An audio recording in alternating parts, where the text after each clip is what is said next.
everybody, and welcome back to another session with Dr. Papori Barooah, where I'm going to teach you about what is the lateral in the English language and what actually are approximants. So let's get started.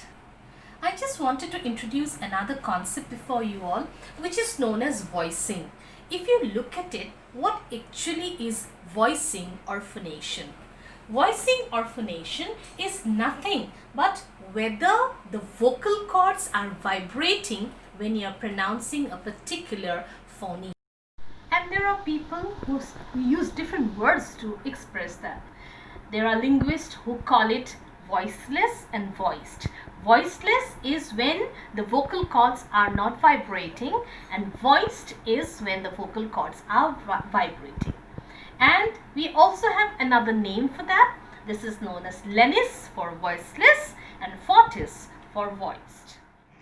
Let me now show you how we articulate the lateral L.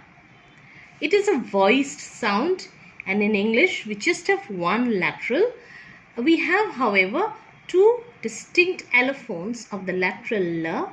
One is known as the pure L, and the other is known as the dark L. When we write allophones, we use the square brackets.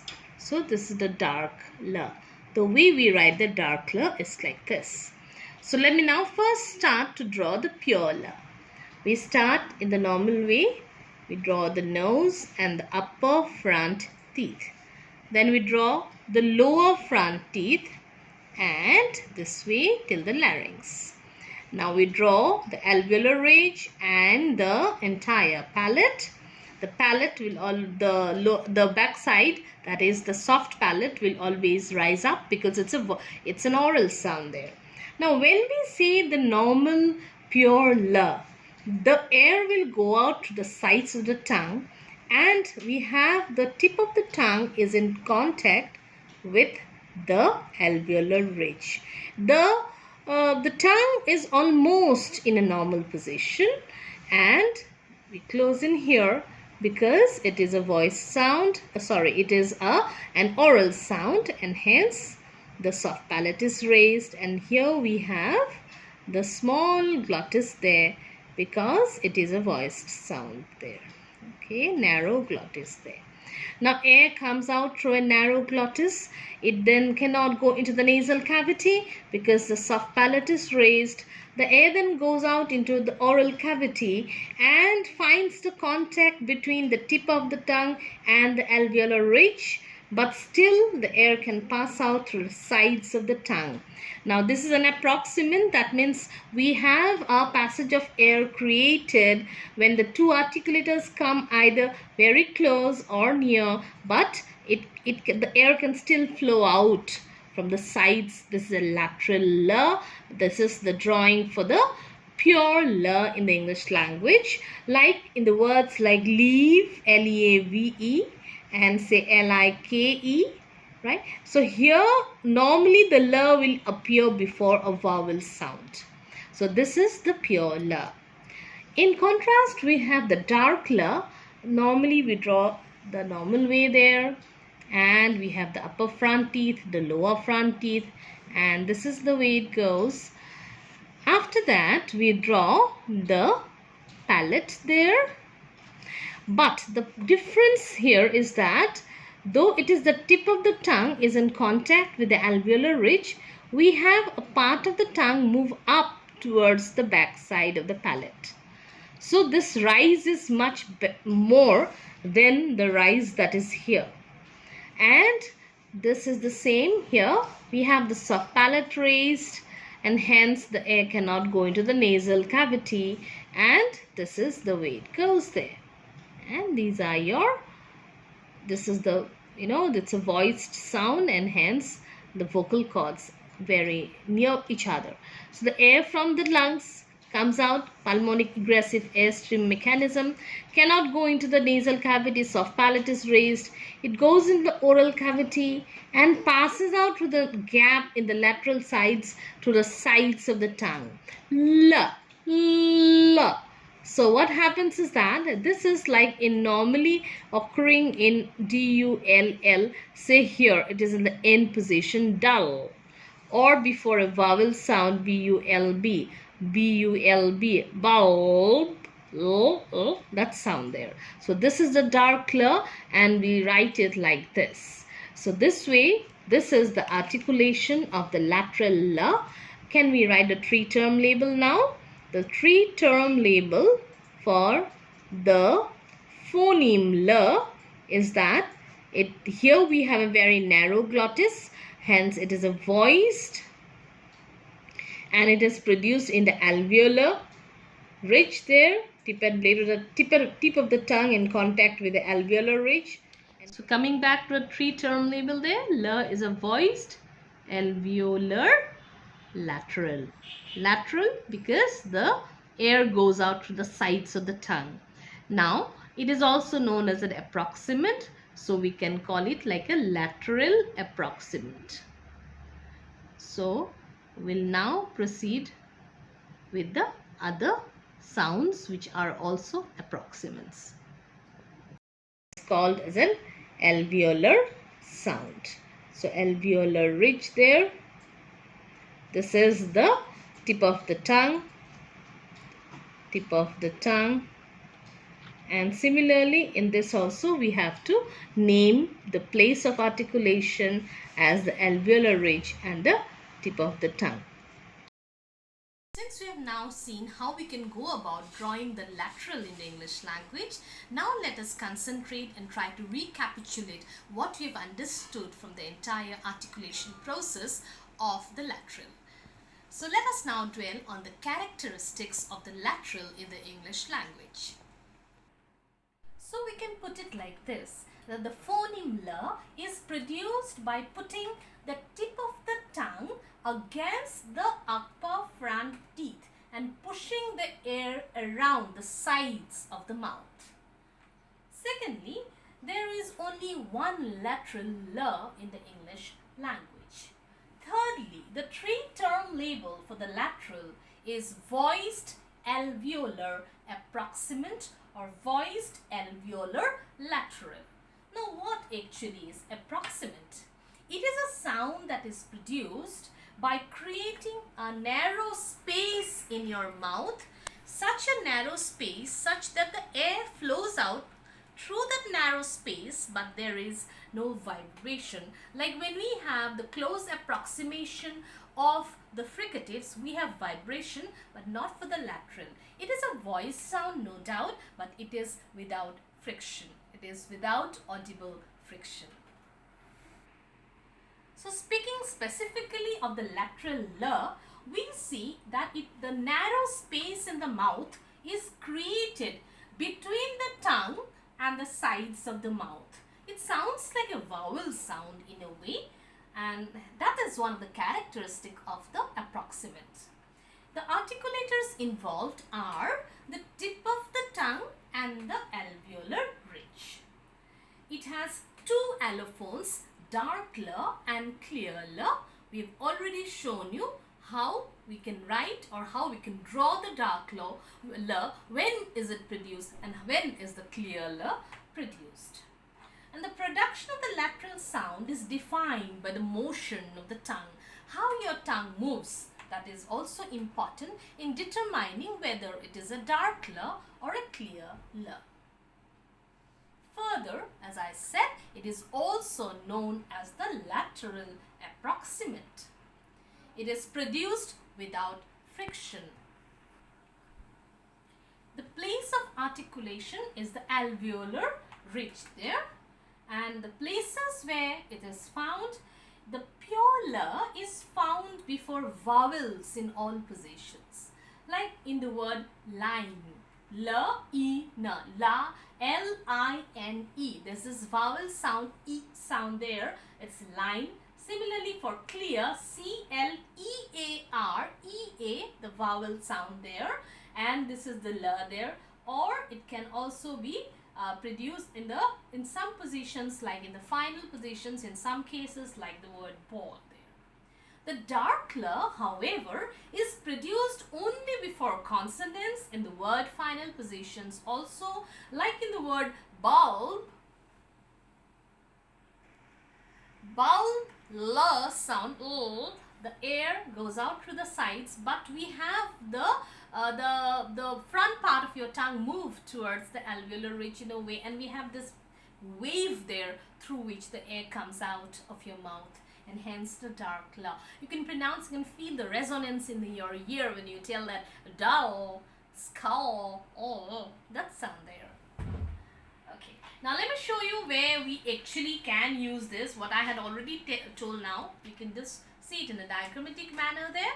And one thing, when we talk about l is written with a single L or a double L, and the double L will become just a single L there. Like here, these are the different positions. In the initial positions, we have life, always, but dull, that is the dark L there. Last, bulb, last is a pure L, and bulb, all is a dark L. Skull, the L in the dark L. Lamb, very simple, we call it lamb, and it's pure L. Flap, it is here, it is a dark L, and then flap, L, and then full. Line, pulp, school. So I hope you've understood how we can use the L in different positions, and L is an allophone. The dark L and the pure L are allophones of L. So whether you use the dark L or the pure L doesn't actually matter, because it will not bring a change in the meaning of the word.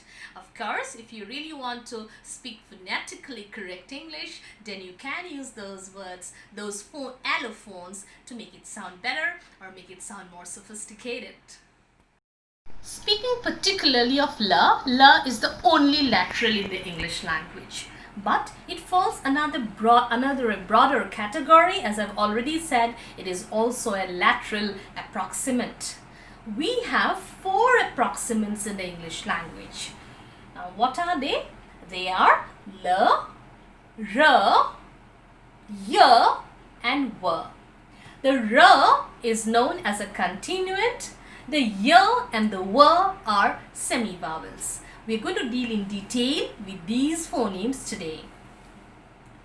So when we talk about an approximant, let me recapitulate again, what is it? We try to produce an approximant by making a narrow gap in the mouth through which the air flows out. Secondly, the gap is not so much like in the fricatives, so that we do not have audible friction like L, L, R, R, Y, W. But if you tell F, fricative F, fricative V, fricative Th, all of them have audible friction, unlike an approximant which does not have any audible friction there. And their articulation is, so we can say their articulation is between a fricative and a vowel. So let me now tell you how we go about articulating the R in the English language. Let me now show you the articulation of R sound there. Now this sound is a special one because it's another approximant there. We'll try and draw it there. This is the way it goes. Now when we try to produce a R sound there, what happens is that we try to curl our tongue near the rear part. So this is the way it goes there. And this is the tip of the tongue behind. It's almost behind the alveolar ridge. So it's a post-alveolar sound, and your tongue tries to curl up behind the alveolar ridge. But no way does it touch any part on the palate there or the roof of the mouth. And this is the same here, and again the soft palate is raised, and hence no air can pass into the oral cavity, and the glottis is narrow, and hence it's a voiced sound. And so what happens is that we have air coming from the lungs, pulmonic egressive airstream. It goes into the oral cavity because it cannot go into the nasal cavity. The soft palate is raised, and then air goes into the oral cavity and passes out through the narrow gap between the roof of the tongue and the tip of the tongue, roof of the mouth and the tip of the tongue there.